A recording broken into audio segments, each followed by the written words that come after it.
That's it. Unmessable with. That's what I want for people. It's about being able to create no matter what life is throwing at you, not getting hooked, not going down for the count, not getting reactivated, and getting stuck in that survival reaction mode.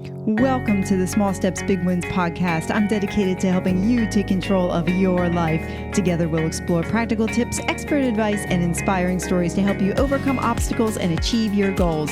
Making small changes is possible and can lead to big results. Are you ready? Let's go do this. Hey, welcome to another episode of the Small Steps, Big Wins podcast, and you are in for a real treat today. My guest is Josselyne Herman-Saccio, but I have to tell you, her podcast was so interesting and mind-shifting that I've broken it into two parts. So if you enjoyed this week's show, remember to hit subscribe and turn on those notifications. It also helps me, and it reminds you that next week you won't miss part 2.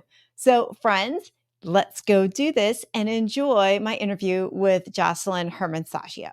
Josselyne, welcome. I'm so Thank glad you. you're here. I'm very excited. I love to bring on guests that I know are going to add value to my listeners.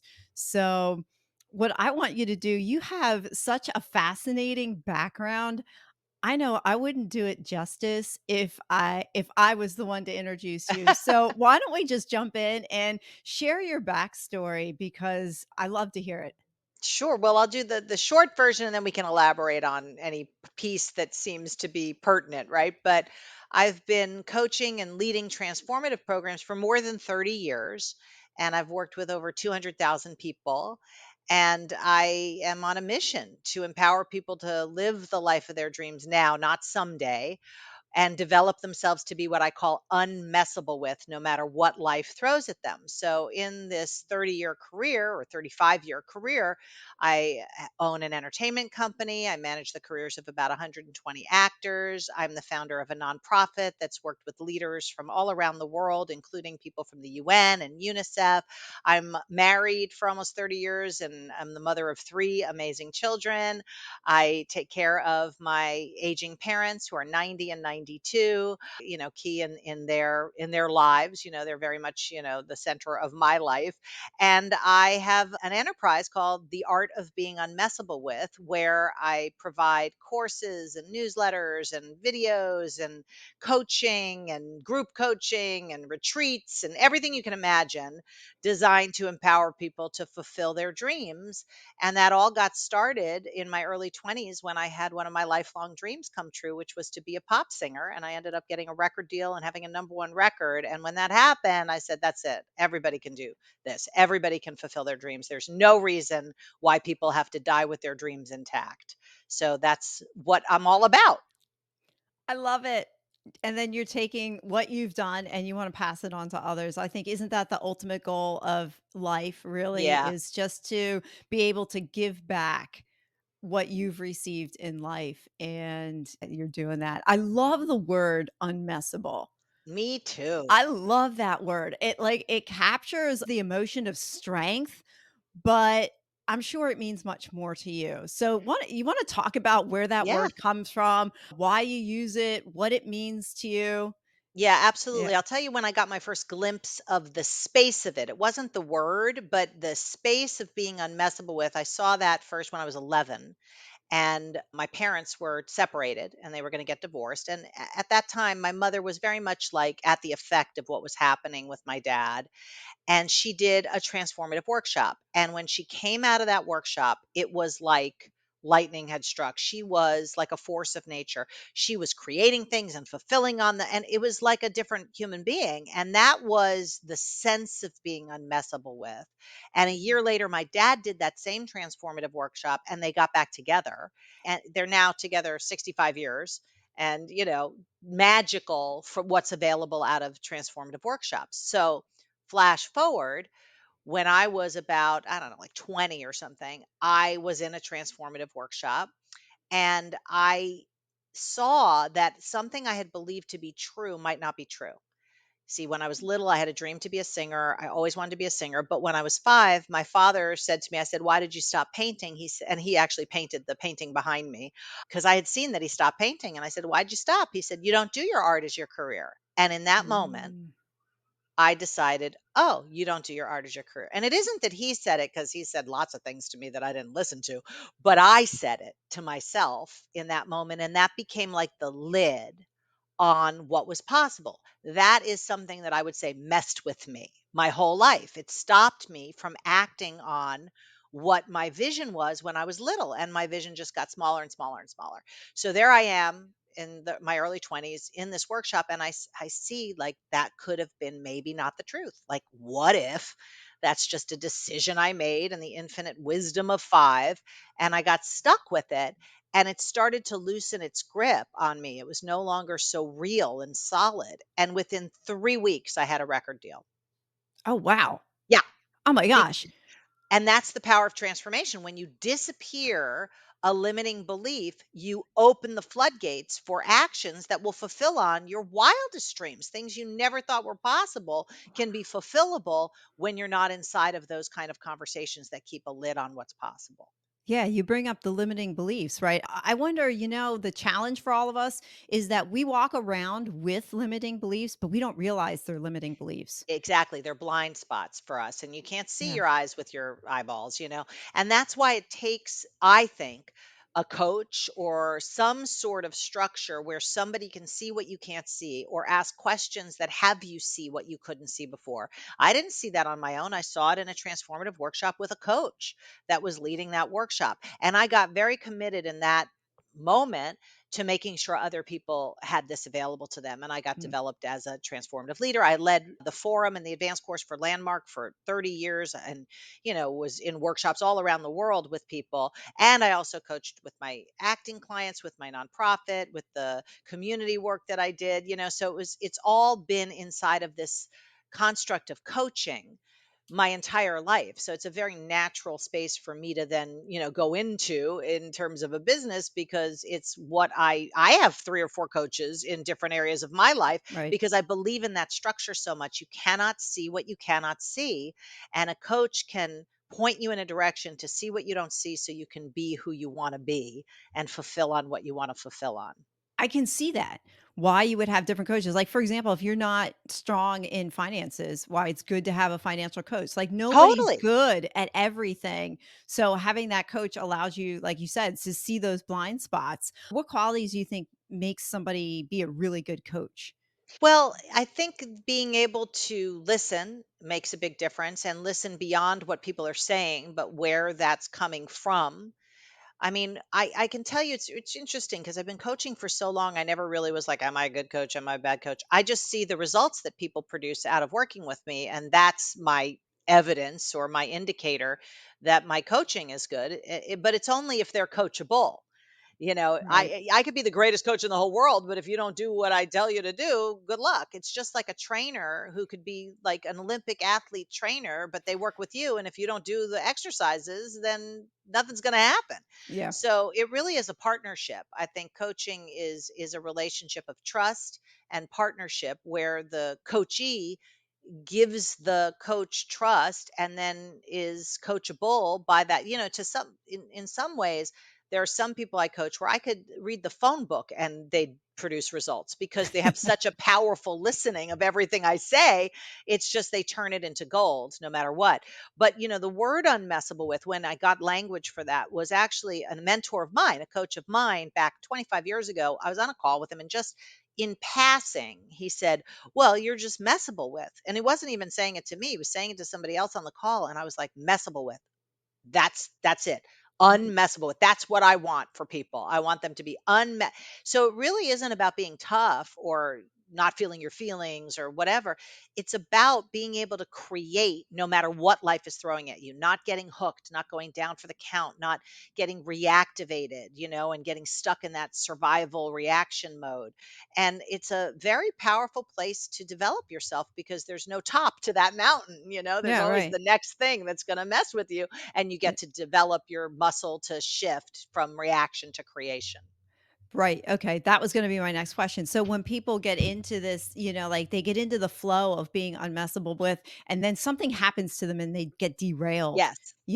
what's your framework around helping people to get back on the, "Hey, I'm unmessable with, I just got derailed," Yeah, you know? well, I mean, the first step is catching it. So most people, why they get stuck in a downward spiral is because they don't see they're being messable with, right? So, and again, that's my language. I mean, you could call it reactivated, you could call it hooked, whatever works for you. But obviously, I have this whole vocabulary I've created around it.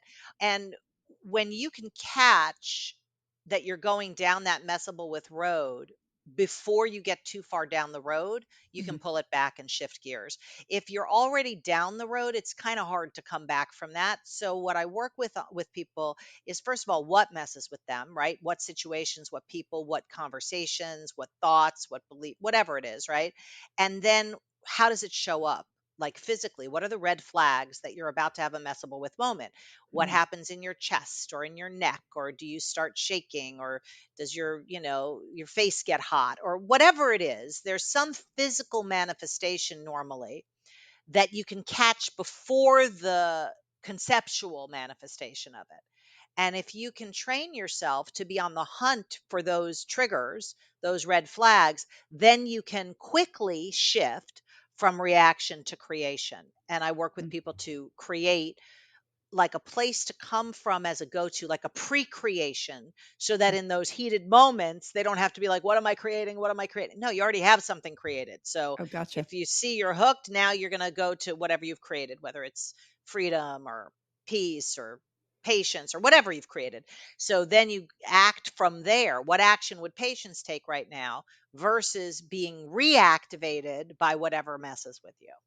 Okay, that makes sense. I mean, Yeah. I mean, it really is just recognizing what's going on inside of you and getting inside your brain and talking to yourself. Do you do like mind work too, or do like meditation, things like I that to don't. I help mean, I you? recommend it for people if they need Mhm, practice in being, but it's not my specialty at all. mhm, Mine is more about action. So a lot of my work has to do with what actions are you taking? Is it in your calendar? Is it in existence in a way that's going to support you keeping your word? So my work is around decreasing the impact of the muscle of reaction and increasing the strength of the muscle of your word and creation, and then honoring your word. And I find the calendar a very powerful place to work from.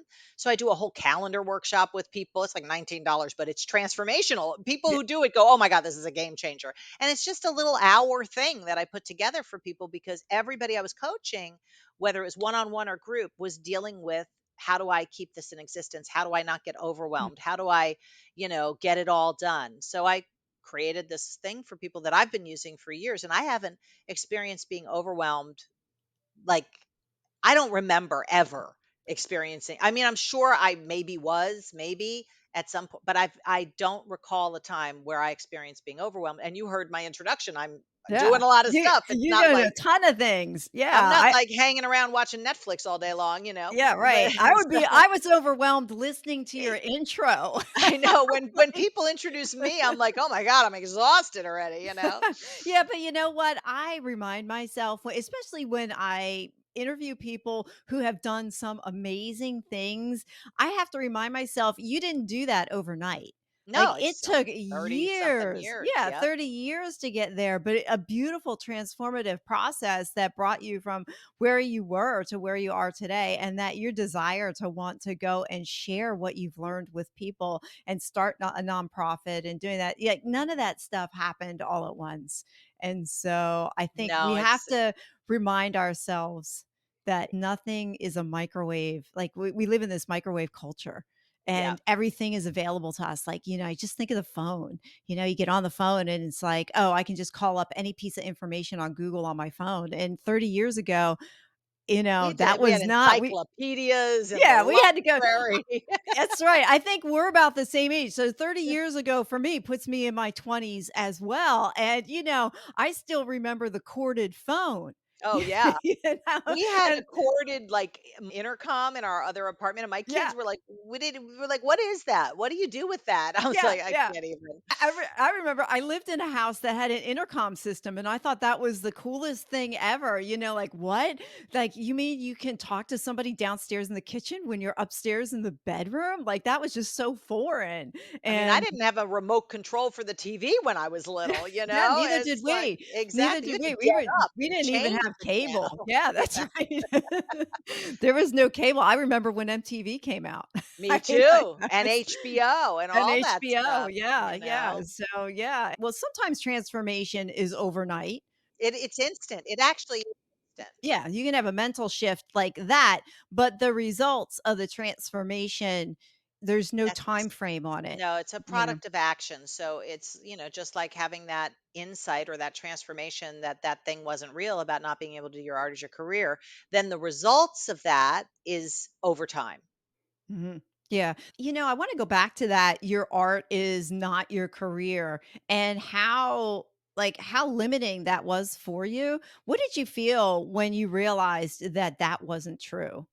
Freedom. I mean, Yeah. there's no better way to say it. It was like open space. The world was my oyster. I said, "Great, now what do I do? What actions do I need to take to fulfill on being a singer? Cuz if I'm now a singer, you know, I Yeah. better have a demo. Okay, I'm going to schedule it having a demo. And then I started introducing myself to people as a singer. And at first it felt like a lie because I had been a producer and running a company. And that seemed much more credible to me than being a loser, starving artist, which is how I heard singer.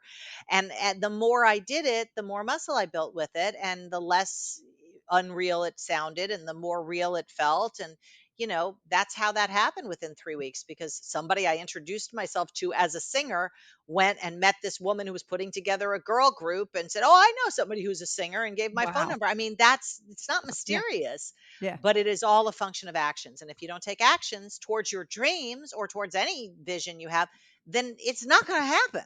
Mhm. Yeah. You mentioned vision. Do you help clients go through or do you recommend going through like a vision exercise if they're not sure? I work with them to craft their vision. I don't have like a process or anything. I do have it's something called the Dream Source Discovery Process, which is a 5-day program. It's like emails each day with assignments and stuff.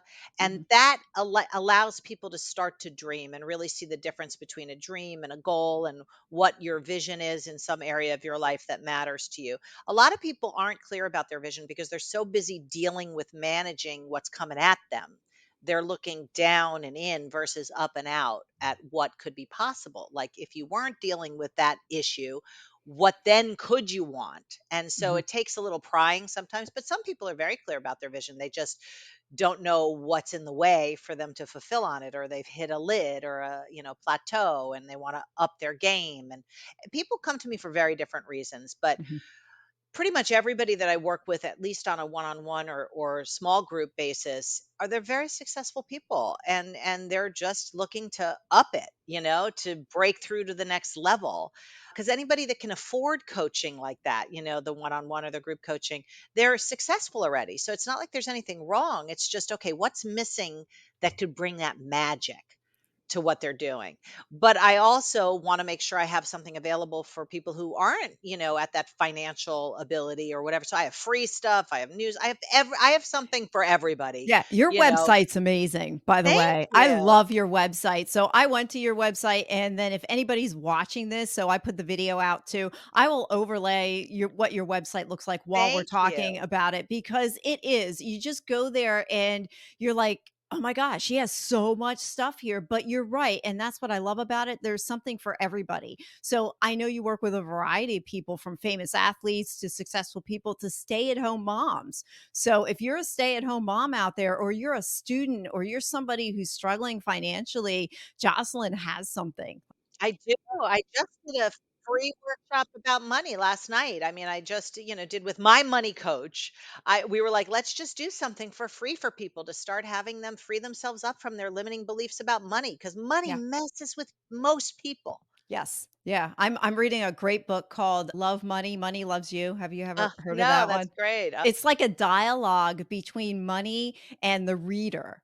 And Cool. money's talking in first person, and I'm about 3/4 of the way through it, is blowing me away. I mean, Wow. absolutely just you just take a different perspective. It's like Oh, I'll have to put it on on my money. queue. Yes, it's well worth it. Somebody told me about it and I'm like, "Oh my gosh, I'm starting to read this." The book actually removes limiting beliefs around money. So the way Beautiful. we're talking about limiting beliefs in life and whatnot, there's so many, as you mentioned, limiting beliefs on money too. There's a lot of stuff out there that makes people feel like money is finite, you Mm. know, and I recently had that breakthrough. I mean, I didn't know I had limiting beliefs about money. I think I'm a pretty free person, but then when I started working with my friend Robin and she was trading in the stock market, I saw all my negative talk about, you're crazy, you're gonna lose everything. It's so risky. Other people know about that. You don't know. And I didn't have to, but I ended up having a huge breakthrough in my relationship to money. And now I trade in the stock market, and I was able to move to Paris from the money I make in the stock market. It's like a wow. dream that I thought was going to be maybe when I was 65 and retire. I was able to accomplish, 10 years earlier because I stopped being linear about money. I started Mhm. looking from, okay, well, how am I going to make this extra X amount per month? And there it is. It's There there it to is. be Yeah. made. Oh, that's cool. And you know what? It's funny you should say the word linear because in this book, and I'm also reading 10x is easier than 2x. Both of those books, independent of each other, talk about money on an exponential curve. That when you release your limiting beliefs about that, about money being linear and get it to be exponential, growth happens much more quickly. And Cool. it's a mind shift. It definitely is a mind shift. So, how do you help yourself identify? So, you said you identified the limiting beliefs about money. How do you have other limiting beliefs creep in All the time, nowadays? yeah. Yeah. Whenever I see it, I know my own red flags, right? So Okay. whenever I'm bumping up against, my chest gets tight, or I start, overthinking things, that's my red flag that I'm in the world of being messable with, or the world of reaction. And I Okay. stop and I look up and I create for myself. Okay, what am I creating right now?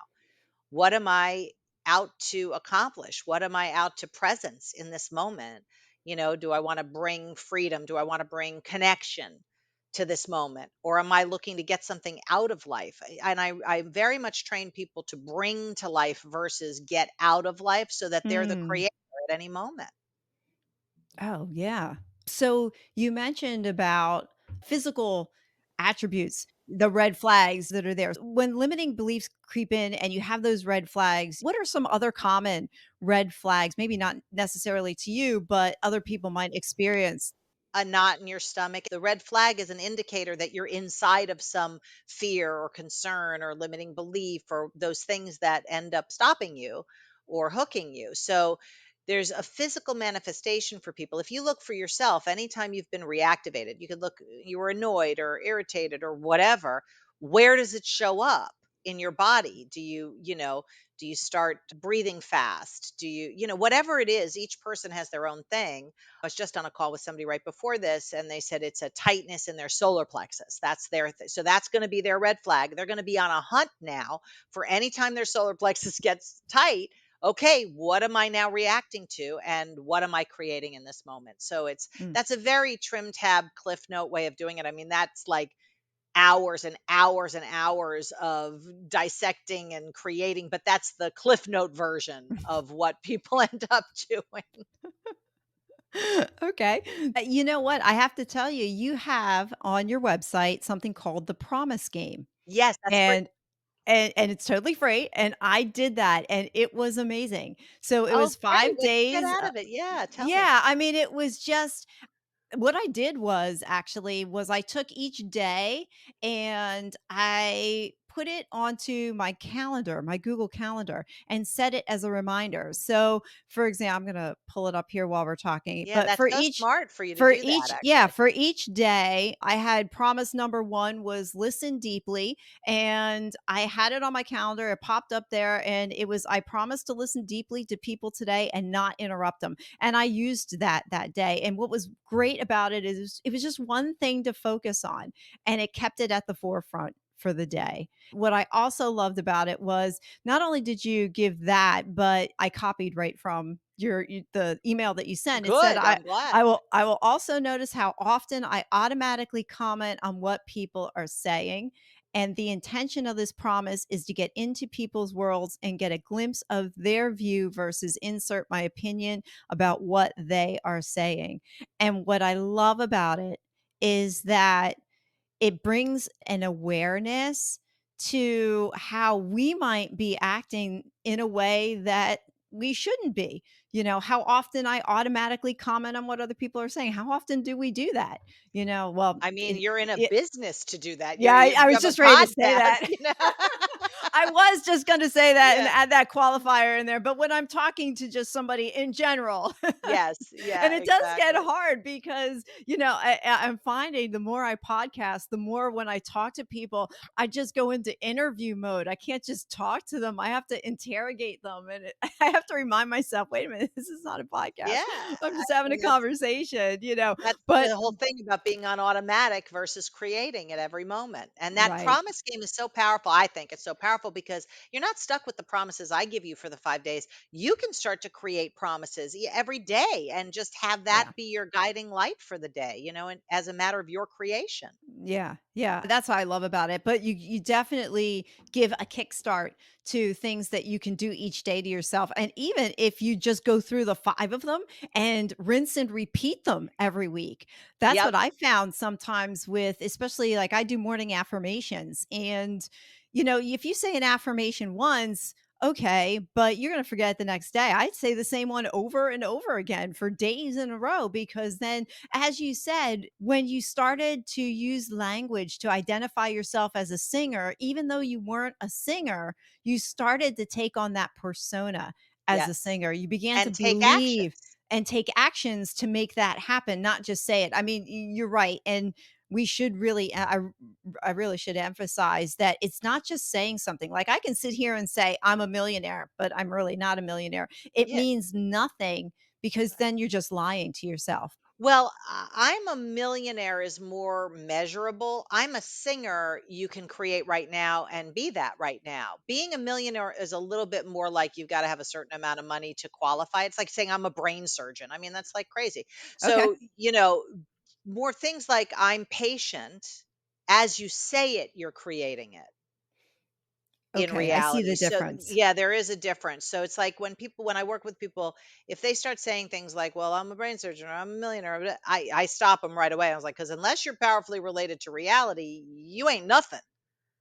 You're confused." Is what you are, and you won't have power to impact reality. So the singer thing, I mean, I had always sung. It was just I didn't think I could do it as my career. So it was like a hobby, right? So me saying I'm a singer, I had no show or record deal to show for it, but that's more But existential. right. Okay, you could sing though. To say I'm a Yes. singer, you could sing. So what would you say then?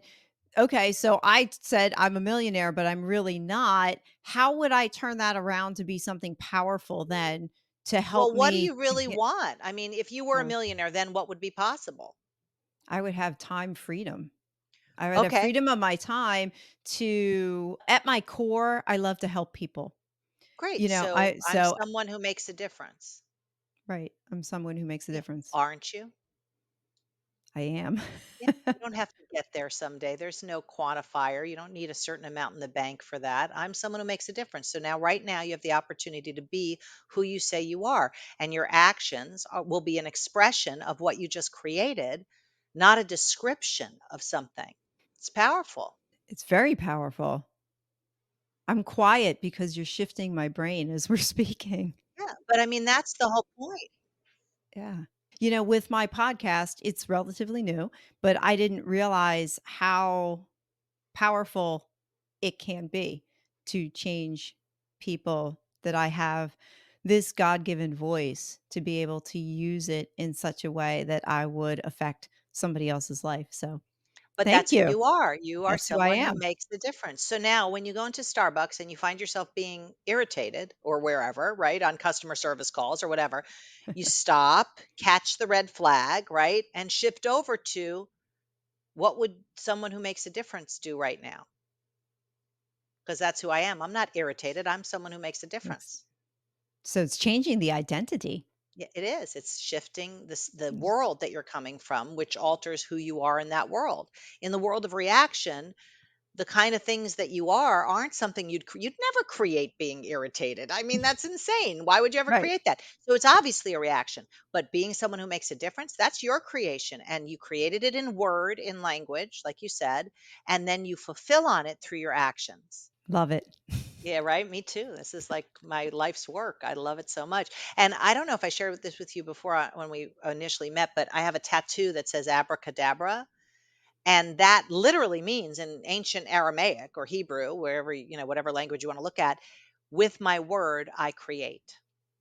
And that is all my work is about that. All my work is you being able to be your word and have your word be your wand and create anything that you want in your life and have your actions then fulfill on that and not Mm, get thrown into the world of being messable with. makes sense. I hope anyone who's listening to this is also being transformed at the same time. So I'm just so blessed. Josselyne, thank you so much for being here. How do you want people, well, other than going to your website, which I'll have down below, the art of being unmessable with, do you want people to reach out to you through there? Is Sure, that the that's my best? email. I get every one of those emails. So, Okay. I don't have someone else, it's me who gets the emails. And, I also, because you like the promise thing so much, I have two books about promises that could be really powerful for people. They're on Amazon, but they're on my website too, I'm sure. But, it's Peace Promises, which is something I wrote from the nonprofit aspect, but it's about creating more peace in your life over a 30-day period. And then the Mm, Promise Effect, which I think you would like because each day is a different promise to create a different thing in your life. And it's a 30-day program also. mm. So that could be really supportive for people. Love it. Love it. Jocelyn, thank you so much for your My time. pleasure. I Thank you so appreciate much for it. doing I'm what you're so doing. sure. I'm so glad you're here. So if you ever want to come back, you are definitely welcome and we can Game talk on. about anything else. I think it would be fun. Great. When I have something that I'm creating next, I'll definitely Okay. reach out Yeah. to you. Reach out to me so that we can bring it to the world. Beautiful. And thank you for being someone who makes a difference. Oh, thank you. All right. Well, to my listeners, go out there and make today awesome, friends. I want to thank you for watching or listening to my podcast. I value your time with me because I realize you could be listening to someone else right now. And I also want you to know that I now offer coaching and consulting. So if you're thinking about creating a course but not sure how to structure it, or you have a small step you need to take to lead to a big result, but you're not sure what the in between looks like, check out my website at www.suesaller.com for more information and to request a free consultation. Remember, life doesn't get better by chance, it gets better by choice. Take small steps and make today awesome, friends. God bless.